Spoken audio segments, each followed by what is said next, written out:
Bonjour chers étudiants, dans cette séance on va traiter l'exercice numéro 2 de l'examen du module algèbre 1 pour les étudiants SMA et SMI et pour l'année universitaire 2022-2023. L'exercice 2, il concerne les relations binaires. On a déjà traité l'exercice 1 dans la séance précédente. Maintenant, on va traiter l'exercice numéro 2 sur les relations d'équivalence. Donc on va considérer deux ensembles non vides, F, E et F, et une application de E dans F. Et on considère la relation binaire sur E définie par X est en relation avec Y si F de X est égal F de Y. Donc, la première question, montrer que R est une relation d'équivalence. Voilà. Alors, on va montrer ceci. Et la première question, hein. Donc, vous savez que pour démontrer qu'une relation est une relation d'équivalence, il faut montrer qu'elle est réflexive, symétrique et transitive. Donc, on va démontrer que R est une relation réflexive. C'est-à-dire, il faut montrant que R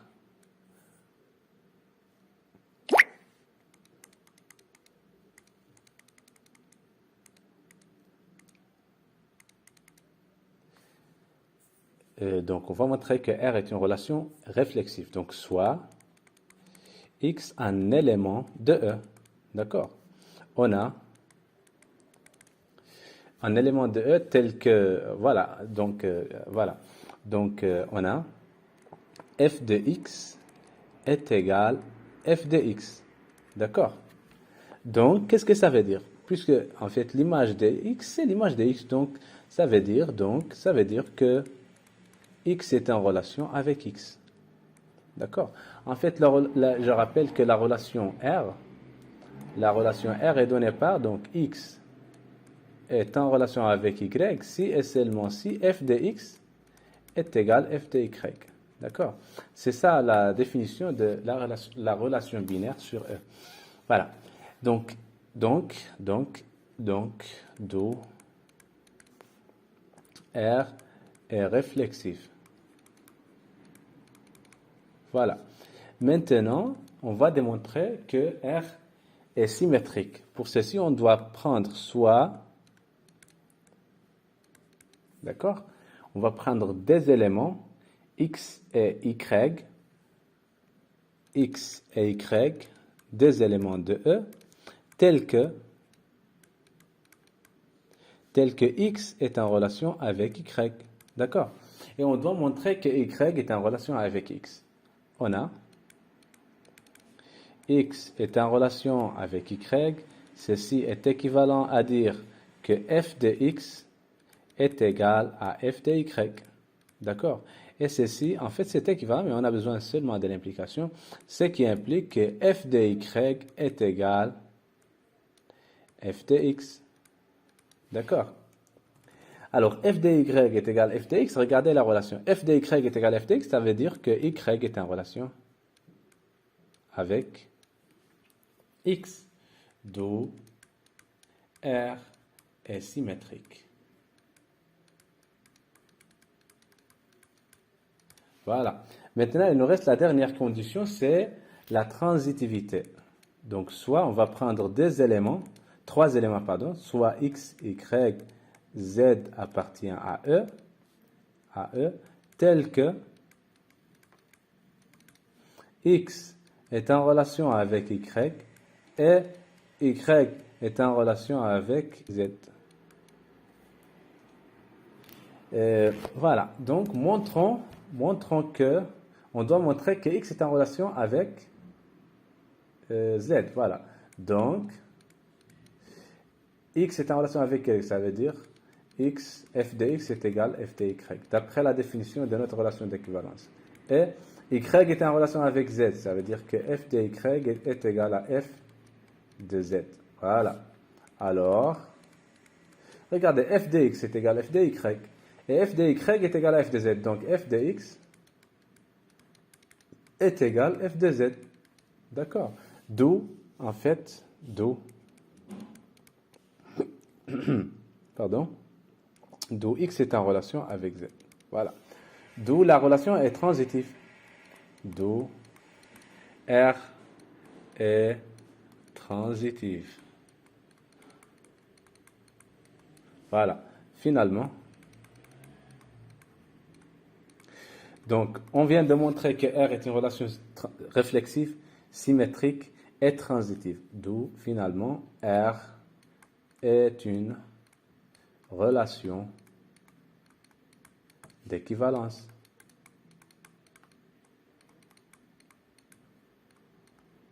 Voilà.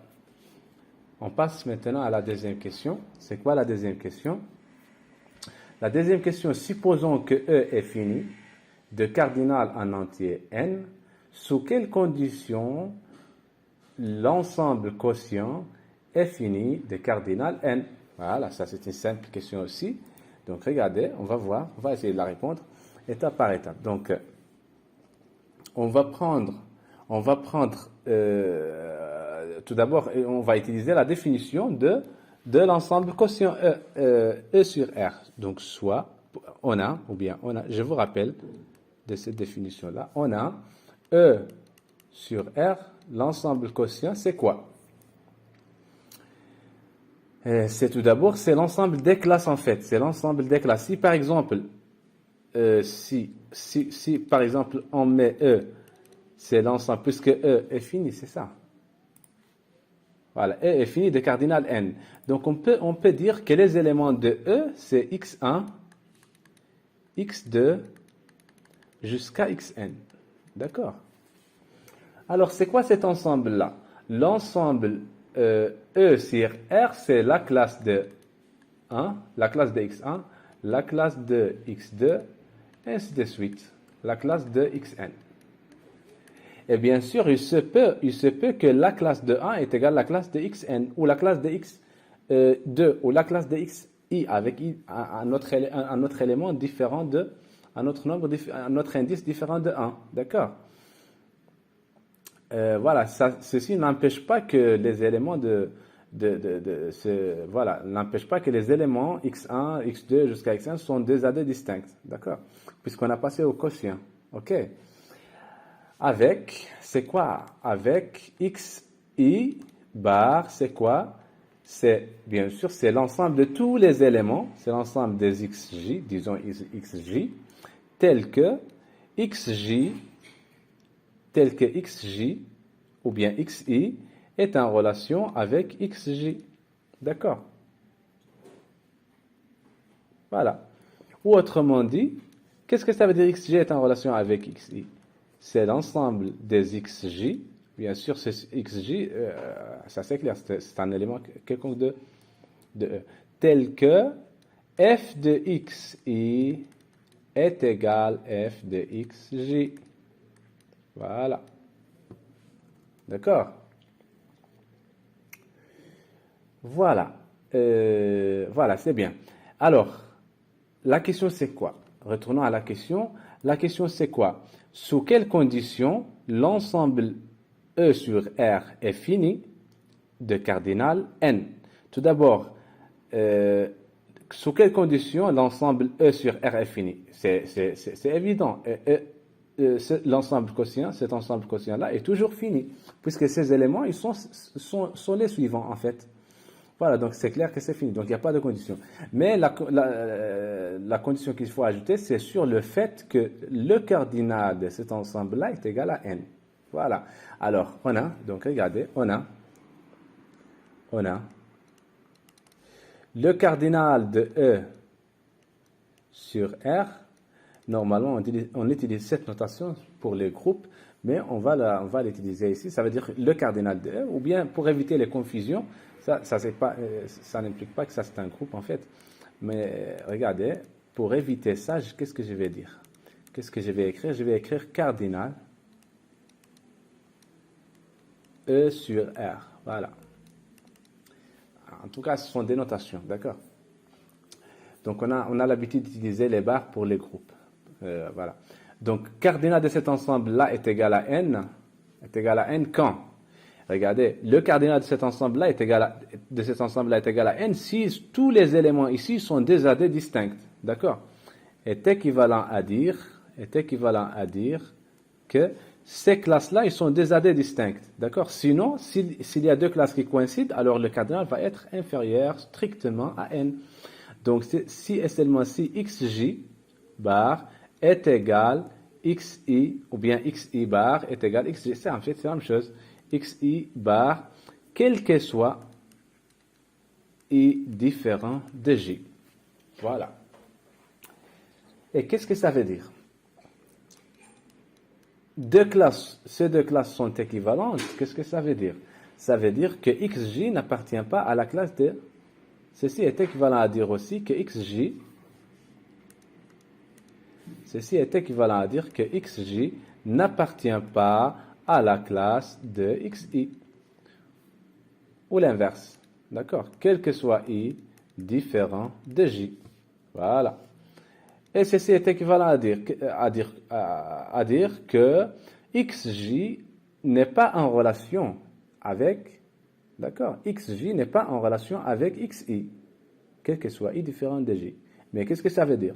Ça veut dire que f de xj est différent, l'image est différente de f de x, donc c'est-à-dire que f de xi est différente de f de xj. Donc en fait, c'est la même chose, en fait, ça ne change rien. F de xj est différente de f de xi. D'accord? Quel que soit i différent de j. Mais regardez, qu'est-ce que ça veut dire? Il faut se rappeler, en fait, il faut se rappeler de... Regardez, voilà. Ça veut dire que si x est différent de j, si x, ça veut dire que x j est différent de xi implique, d'accord, quel que soit xj différent de xi, ceci implique que f de xj est différent de f de xi. D'accord? Voilà. Alors, en fait, ce n'est que la définition de l'injectivité de f. Ça veut dire que f, ceci est équivalent. C'est la contraposée de ça, c'est la définition de l'injectivité de f. Ceci est équivalent à dire que f est injectif. D'accord? En fait, je vous rappelle que f est injectif si et seulement si f de x est égal à f de y implique que x est égal à y. Alors, regardez la contraposée de ça, c'est-à-dire que x est égal à x est différent de y implique que f de x est différent de f de y. Donc, la condition, c'est ça. La condition, c'est f est injective. Voilà. Ce qui termine la deuxième question. Maintenant, la troisième question. Alors, regardez, en fait, on considère l'ensemble E, c'est 1, 2, 3, 4, 5, F, A, B, C, D, et avec F de 1 est égal à F de 3 est égal à F de 4 est égal à A, F de 2 est égal à B, F de 5 est égal à F de 6 est égal à C. Déterminer l'ensemble quotient. Ah, c'est très facile. Alors, regardez, 3. Donc, on a F de... qu'est-ce qu'on a dit? On a dit que c'est f de 1, 3 et 4. F de 1 est égal f de 3 est égal f de 4 est égal à, on a dit A. Voilà. Et f de, j'ai oublié. F de 2 est égal à B. F de 2 est égal à B. Et aussi f de C, f de quoi? F de 5, f de 6. F de 5 est égal à f de 6 est égal à C. Voilà. Donc l'ensemble quotient, c'est quoi? On a, en fait, Voilà, donc en fait, d'après cette égalité-là, ça veut dire que 1 est en relation avec, donc ceci, en fait, 1, ou bien disons étoile. Étoile implique, on a, étoile implique que la classe de 1 est égale à la classe de 3 est égale à la classe de 4. Pourquoi? Puisque cette égalité-là, f de 1 est égale à f de 3, ça veut dire que 1 est en relation avec 3. F de 1, f de 3 est égal à f de 4, ça veut dire que 3 est en relation avec 4. Donc leur classe coïncide, d'accord? Voilà. Et aussi, la même chose, des étoiles, donc voilà, des étoiles, il n'y a rien, en fait, des étoiles, voilà. 5, voilà, c'est-à-dire FD2. Donc, je vais appeler ça 2 étoiles, c'est ça. Donc, c'est ça ce que je vais appeler 2 étoiles.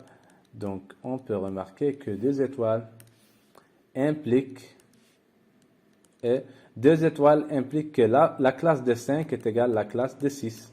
Alors, qu'est-ce qu'on peut tirer de ceci? D'où l'ensemble quotient, c'est quoi? L'ensemble quotient, c'est la classe de... Combien de classes on a? On a la classe de 1, qui est la même chose que la classe de 3 et la classe de 4. Donc, on a la classe de 1, et il y a la classe de 2, et il y a la classe de 5. Voilà. Ou bien, vous pouvez choisir comme représentant de cette classe, vous pouvez choisir 3 ou 4. Et vous pouvez choisir comme représentant de cette classe-là 5, 6.